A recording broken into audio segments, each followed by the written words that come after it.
audience present over here today. So today, as part of our discussion, we will take up the meaning of the Gayatri Mantra. The meaning of the Gayatri Mantra. We had a wonderful presentation by the young kids from the secondary Mugapper campus, followed by the 10-minute guided meditation session. In the meditation session as well, the Gayatri Mantra was recited, and the three phases of meditation as outlined by Vanshikaji, right? It is Stuti, Prarthana and Upasana, right? So Gayatri Mantra was chanted as Prarthana, prayer. Gayatri Mantra, for all of us sitting over here, being Hindus, most of us will say Gayatri Mantra is one of the most important mantras. But the understanding of this mantra, the meaning of this mantra, is a little varied in our own minds. And for many of us, we are not clear at all. How many of you can clearly say, okay, I understand the meaning of the Gayatri Mantra? Or at least have a good understanding. Maybe not expert understanding, but good understanding. 3. So hardly many sitting in the room. Whereas you must have chanted this mantra thousands of times. Yes or no? 1,000 times you must have chanted. Right? But we don't know the meaning properly. So today we'll spend a fefew minutes, though Vanshika ji in her meditation also she did give the meaning, but we'll go through a little bit, slightly in more depth to understand the meaning of this Gayatri Mantra. Now first of all, where is the Gayatri Mantra found in the Vedas? Which Veda? It is found in 2 of the 4 Vedas. It is found in the Rig Veda and in the Yajur Veda. Rig Veda, what is the reference? You can see on the screen. Just say it loudly. Mandala 3, Sukta 62, Mantra 10. First we should know all of this, isn't it? How many mantras there in the Rig Veda? In the entire Rig Veda, how many mantras are there? 10 mantras. This is only about 10,500 odd mantras in Rig Veda. All the 4 Vedas put together, how many mantras? 20,379. Okay.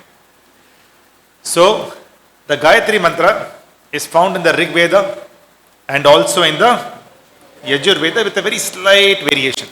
Let's not bother much about it. Right. So, first that's the reference of this Gayatri Mantra. Rig Veda, Mandal 3, Sukta 62, Mantra 10, and Yajur Veda, chapter or Adhyay 36, Mantra 3. You want to verify as to is this reference correct or not? Can you do that? Is it available online? You can go to a website called VedicScriptures.in. Which is the website? VedicScriptures.in. Please make an attempt to go back today and log into this website. All the 20,379 mantras will be over there. You can actually go and check this. Mandal 3, Sukta 62, Mantra 10. Please go and check. We should know all of these things. Right, and see whether this Gayatri Mantra can be found over there or not. Okay. Now we will move to the actual mantra. We just chanted it, so I will not have it chant again because we all know the Gayatri Mantra. I'll move straight to the meaning. But overall it says Om Bhur Bhuvaha Swaha. So Bhur, Bhuhu, Bhuvaha Swaha. Tat Savituhu Varenyam Bhargo Devasya Dhimahi Dhiyo Yonaha Prachodayat. Okay. Now here you start with the word Om. Om means what? You are the protector. Now why do all the mantras start with Om? Because Om is the Pranava, right? Say Pranava as well. Om is also as Pranava. Om is the primary name of God. Now, why do we need to have Om as a primary? Why was Om called the primary name of Ishwar or God? By the way, instead of the word God, I will use the word Ishwar. We'll use the word Ishwar. God is a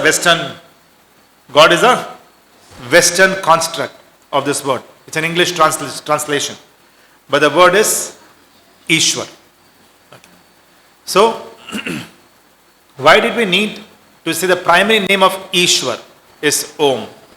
There are other names. The overall Satya Prakash talks about 108 names. So Lakshmi, Shiva, Parvati, Ganesh, all these are names of one Ishwar. They are not different Ishwars. We have a certain way of imagination wherein we have created them as different Ishwars. But they're all one Ishwar. I will not cover that in too much depth today. Right? But Om is the primary name of Ishwar because of the meaning. What is the meaning here? You are the protector. So if we say Lakshmi, what does the word Lakshmi mean? Goddess, we say goddess of wealth. Saraswati, education. Right? Brahma, one who created the universe.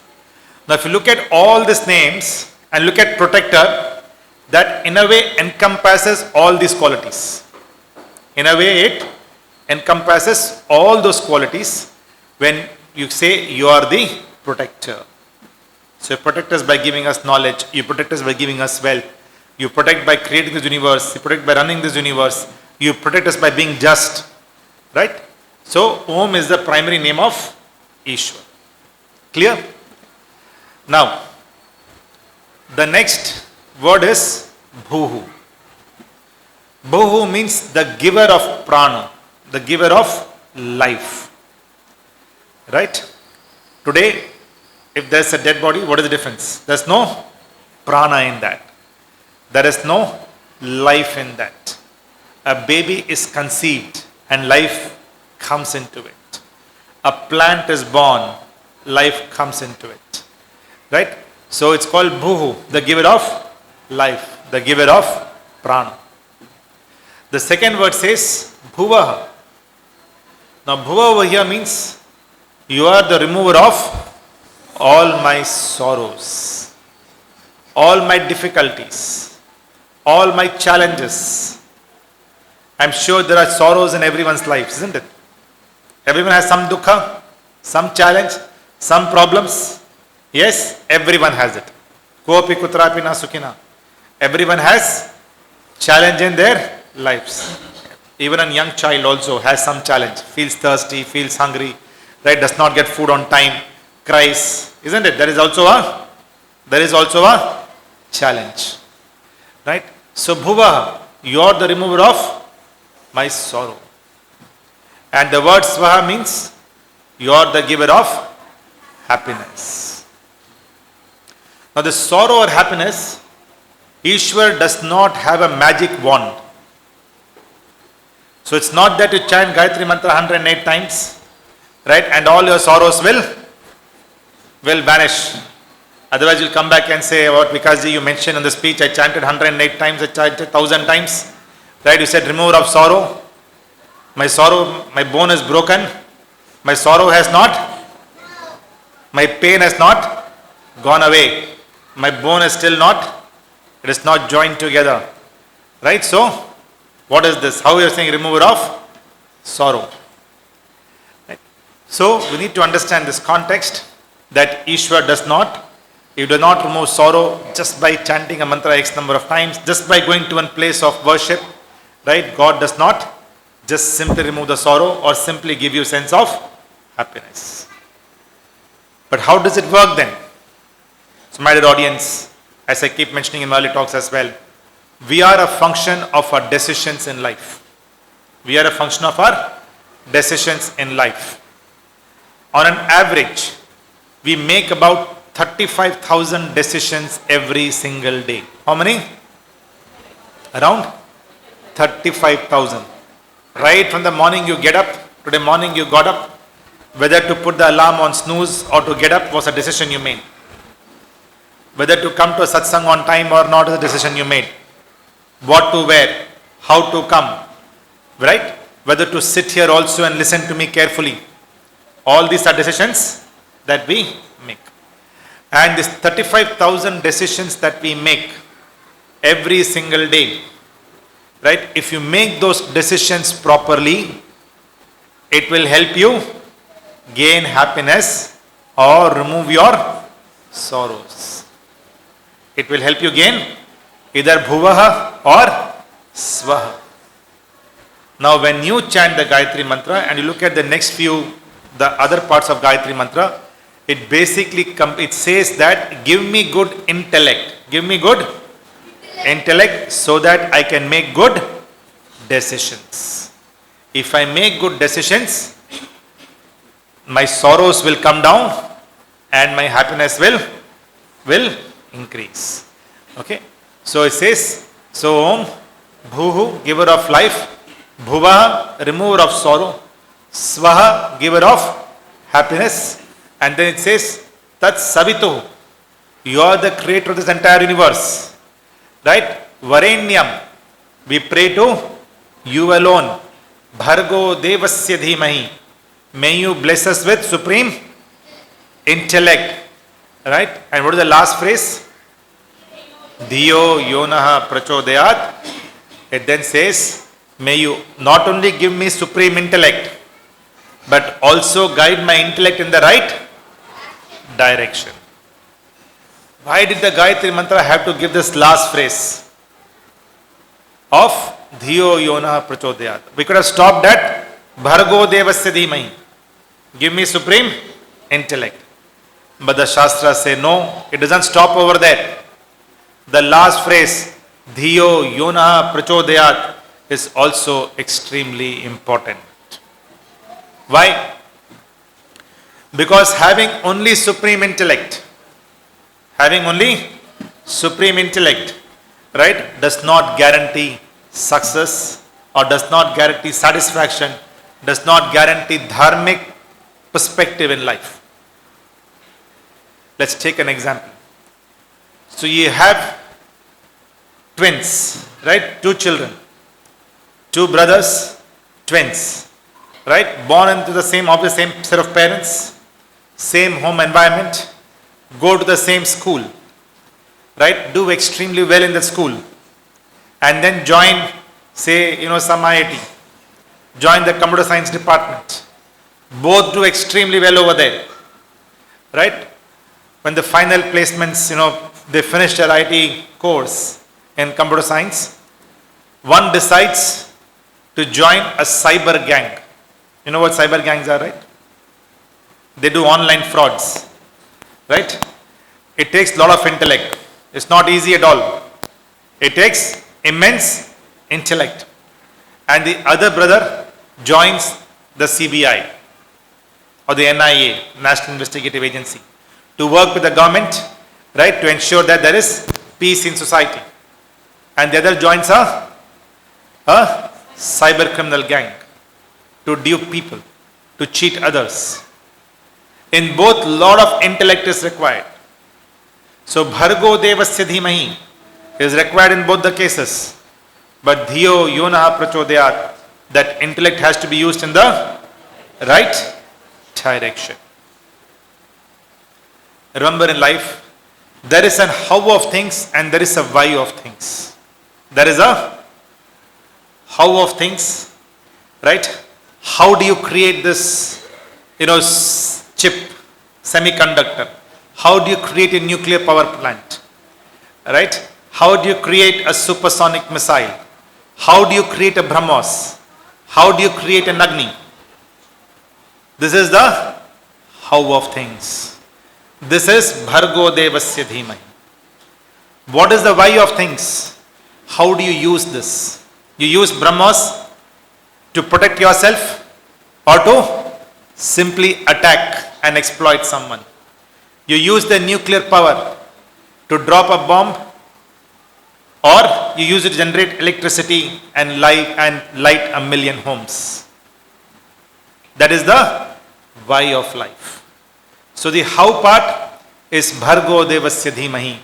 The why part is Dhiyo Yonaha Prachodayat. So Shastra said, don't only give me supreme intellect, also ensure that my intellect is used in the right direction. Right? So that's the broader Gayatri mantra. Om, the primary, which is the prime name of Ishwar.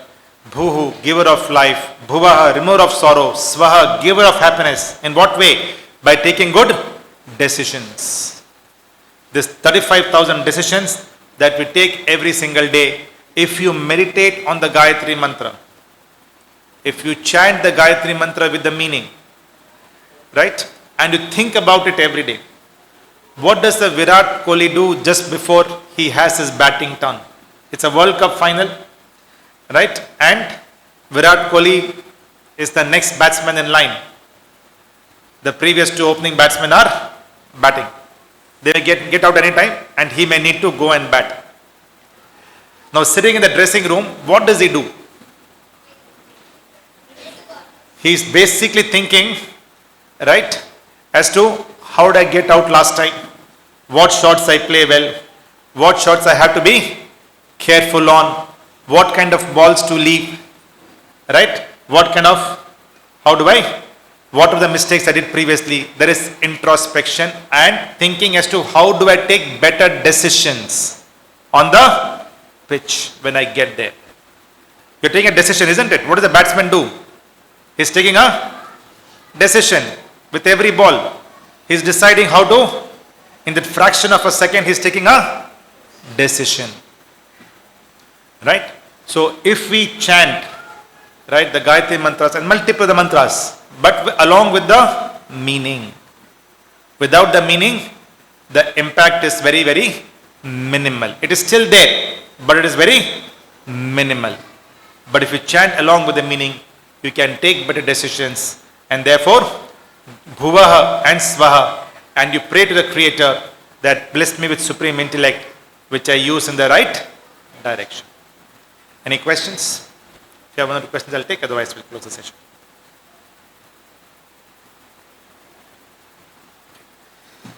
So we'll close the session. Om Shanti Shanti Shanti.